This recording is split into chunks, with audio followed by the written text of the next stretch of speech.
তো আমরা ভোর ভোর একদম এসপ্ল্যানেড পৌঁছে গেছিলাম দীঘার বাস ধরার জন্য। আর চারিদিকটা দেখছো এখনও আলো ফোটেনি, অন্ধকার।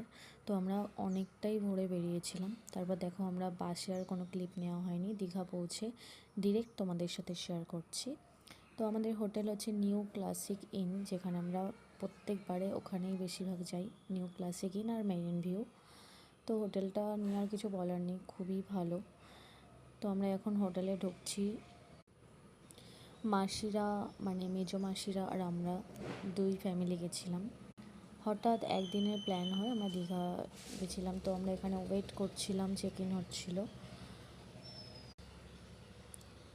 তো রিশান তো ভীষণ মানে সুইমিং পুল দেখে খুব খুশি, ওর জন্যই আসা, মানে ও সুইমিং পুলে স্নান করবে, এর জন্যই দীঘাতে যাওয়া। সমুদ্রের থেকে বেশি ইম্পর্টেন্ট সুইমিং পুল। তো ওর জন্যই আমরা এখানে